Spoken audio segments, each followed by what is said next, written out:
I'm CT. When I'm not busy being Arroe the podcaster, I live in the real world. I mean, everybody has to have a job, right? Well, mine just happens to be CS, customer service. You know, solutions, relationships, while keeping your team motivated to keep them constantly connected to every single guest who has chosen to stop into your location. Episode number 103, deGras Tyson, Thefts on Fire, and Clogged Toilets. Ooh, this is C.T.C.S. Transition walk, day number 1 out of 3. Oh yeah, got a live performance this Saturday night, man. A live stage in a bar. Yeah, big old nasty, dirty, smelly bar. Can't wait for that, man. Been a long time since I've performed in such a place like that. Oh, you can hear my dog barking in the background because the UPS man is about ready to go by. And you know what that means. Dogs don't like him. They're evil. They're evil. Going into the store right now, I'm being kind of a spoiled ass snot right now. I talked with 6 amazing people, directors and actors, and even deGras Tyson today, the guy that talks about space. Man, we were laughing so hard. I had one of the biggest faux pas with him. He's got a brand new book out, and it's called To Infinity and Beyond. And in it, he talks about the planet Uranus. I mean, when I grew up, the planet was called Uranus, but then people go, no, it's Uranus. But if you go to Google, it's Uranus. We need writers like you when it comes to, and researchers like you. And with this book, To Infinity and Beyond, I would have never known about the colorful aqua ball on Uranus. It's like, what? If I didn't have this, I wouldn't know. Yeah, until you're 8 years old, you're allowed to say Uranus. Yeah. Yes. But there's a funny one where you say, well, do you have, like, asteroids on Uranus, right? There's no end to where that goes. But, yeah, they're little, in the book, there are these tidbits that you learn along the way. Here's a quick one. If you're from Earth, you're an Earthling.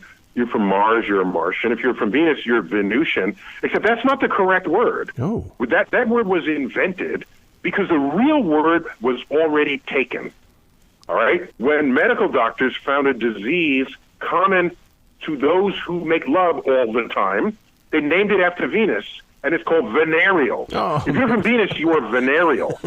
Okay. That's just embarrassing now. You can't be from Venus and say, hey, shake my hand, I'm venereal.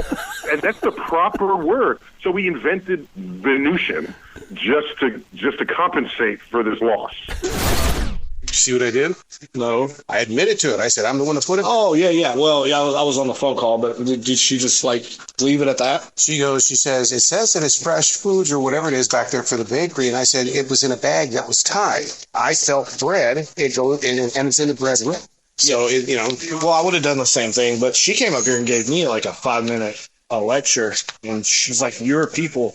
And I was like, I don't even know who it was. And then when I found out, I was like, I'm sorry it happened. We'll try to do better, but, we all make mistakes too. No one's intentionally trying to give you a bad day. Yeah. She said, I've got 8 aisles to worry about. I don't need all that. And I said, okay, I'll take the That's what So I admitted it, and it's like, but well, that's all you can do. Yeah, that's all you can do. It's like, calm down. Yeah, admit it, move on. It must be an annual thing. You remember Boo Berries? They're back. And we also have Frankenberry Monster Mash Remix, which has got to be probably all of them. But here's a new one, too. New Carmella Creeper.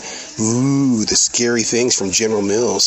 So there's Count Chocolate as well here. So, you can tell it's Halloween because we got the spooky food out. We're doing our first official taste test of the week.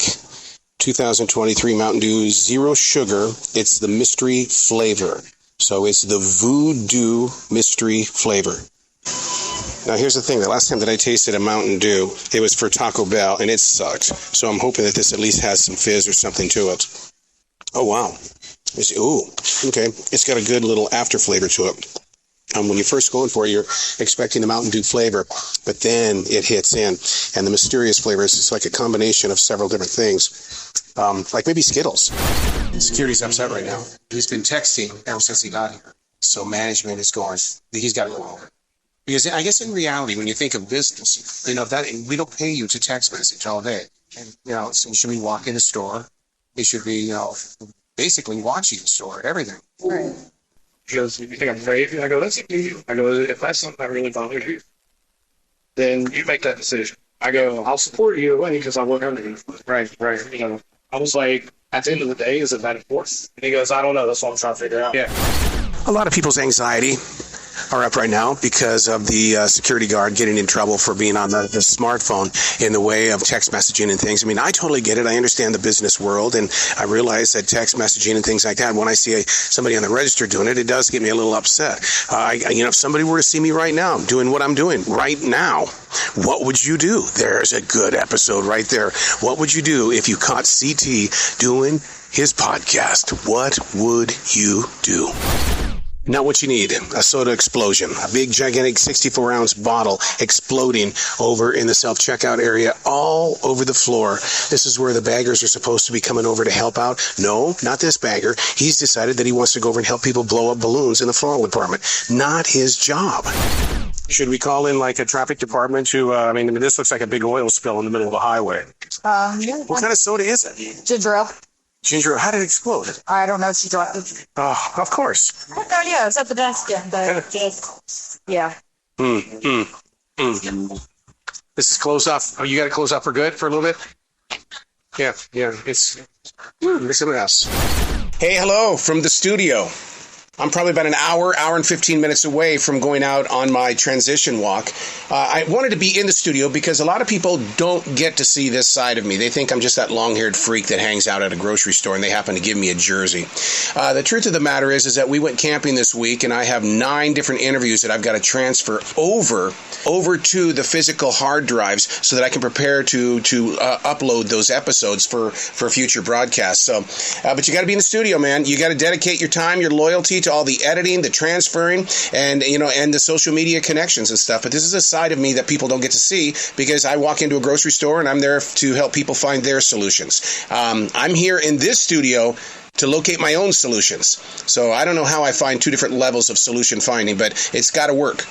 Thanks for stepping into the studio. I've always called this the womb. Yeah, W-O-M-B.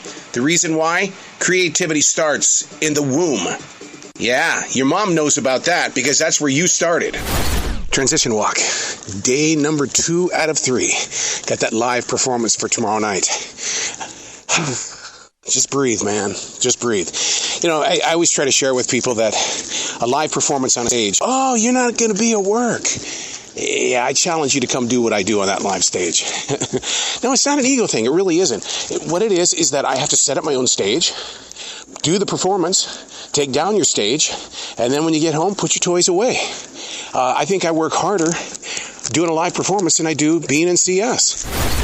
New guy Bill and I were just having a conversation about how there used to be a time when the CS department would be on the registers when it gets busy, especially on a Friday like today, and they would say, no, we don't need that many people up there. You're doing it all wrong. And so today, we're talking about it, and I said, look, it's all the CS people are on the registers. And look what happened. We got busted again from one of the managers that said, why are CS people all over the registers? I can't come out of my office every 5 minutes. I get it. But customer service means don't make those long lines. Don't create them. Get them through. Get them into their weekend. I thought radio people were freaky people in the way that we change our names when we go from market to market. Although I've been my radio name for several years, a couple of decades. But anyway, radio people are weird when they do that. Grocery store people do the same thing. I just learned that our bagger has officially changed his name. And it's like, who are you talking about? But, people on the register do the same exact thing. All of a sudden, they've got new badges on. I guess you're just being yourself. The thefts are up today. Within 30 minutes, we've had 2 huge baskets go right out the damn door. And this last one, my God, the guy was throwing everything into his car, and he threw that cart. The cart slammed into a minivan and really put a big, gigantic ding in it. Pet peeve number 1, and I'm sure on C.T.C.S. we've talked about this a lot. It's the power play. You don't need to say power ball, power play, because by the time you say power play, I've already hit the power ball. And pet peeve number 2 is that if you want a money order, you don't say $500. If you say you wanted it for $2,500, please do it that way, because we're so busy. And if you go, yeah, I want a money order, $500. And then when you give it to him, what did he say? Oh, I meant $2,500. How do you go wrong like that? And now the world's greatest, dirtiest joke. This woman called her husband, and she says, "Honey," she's on the phone, says, how many animals can you get in a pair of women's pantyhose? And he says, "Well, let me think about this." He says, "You can get 2 calves, an ass, a beaver, a shitload of hares, a camel toe, and a fish no one can find." Go home. 17 minutes away from closing the store, and the anxiety level goes up, of course, because this store is full, and people have it in their heart that, you know what, the store will close when I decide I'm going to go. So I don't know why people do that, because I would never do that to their business. Transition walk, day number 3 out of 3. Had a live performance last night. Oh my God, it was just so memorable. Just everything about it. The way people reacted to the music and everything. That's what I live for. The way that people react. I study that habit so much. I like to do things that creates a reaction. Had to get my God on today. You know how it is, man. 3 days in C.S. right there in front of real people who don't give a crap about your own personal life. Okay, maybe they do. Maybe they do. But not as much as we should. But anyway, get your God on. You got to replenish that soil. You got to make sure that you've got the strength to make it that 3rd day. Whew. Finding solutions. It doesn't come easy. It's not supposed to. Whew. Transition walk. Dose. Oh yeah, we got about a mile into the forest, and we have a cloudburst. Oh my God. Can you hear how hard it's raining? Well, the lesson learned here, you don't ever trust yourself if you think you can beat a storm, because the storm is always going to be knocking on your shoulder and knocking on your heart. My mind, body, and soul have been cleansed from yesterday. Washing yesterday off our hearts. Oh, what the hell was that? Did you hear that explosion? Oh no. I told you it was a cloudburst. I hope it wasn't some electronic transformer where people are going to be without power. We've always called Sundays shit show Sundays, and the day starts off exactly a shit show. We've got a clogged toilet, and you think the baggers are going to come in here and do their fucking job? Hell no, they're not going to come in here and do their job. So therefore, they think, well, you know, I did it the last time. Okay, well then I'll go do it then, so that we don't have so much shit on the floor like there is right now. The bad thing about this is that I'm having surgery tomorrow, and here I am cleaning up junk from another human body. It can't get in the way, man. I hope to God I don't get sick because of this. But it's part of the job, man. When I worked for Regal, we always had to go and clean up the puke. Yeah, that's a fun job, too. Very fun. A guest wants to return some Bojangles hard iced tea that they purchased back in April or the beginning part of May. It is September going on December. They did not understand that we have a rule, and it's a 90-day rule. What would you do in that situation? Here we go. I'm giving it to you to hold on to, because I want you to feel what it's like to work at a grocery store with things always coming back. What would you do? And she didn't have a receipt. It's totally 100% the radio guy in me to do show prep before I come to the grocery store, because I want to know who's playing, who's winning when it comes to those NFL games, because when they come walking through our store with their jersey on, I want to be able to go up and just start the conversation. I don't have to be knowledgeable about it. All I got to do is just start it, to kind of ignite it. Man, they love it when you're talking about their team and you know a little bit about what's been going on the first couple of weeks of the game. So do your show prep, baby. Try it sometime. Doesn't matter what your job is. Do some show prep and get the conversation started. Olipop has a brand new flavor. You got a brand new flavor too? Oh, Jesus. Look what I just did. Look at you. Look what I just did, man. Look at that, man. I'm going to do like a taste test and I end up, do I have a paper towel anywhere? We'll be right back. All right, after dumping half my Olipop all over the scale here. Okay, so Olipop has a brand new flavor. I'm with New Guy Bill, and it's Dr. Goodwin. Everybody that I've seen today says it's supposed to taste like Dr. Pepper. What's it smell like? It does faintly smell like it. Like Dr. Pepper. But you've heard people say that it's not a good soda. I've heard people say that it's a soda that decepts you. It makes you want to buy it from the presentation, but the cashiers here don't like So it. do you want to, like, we'll both drink from the same thing and get COVID together? No. Go ahead. No. I'll trust you. Wow, it's a big goal. Hope it's good.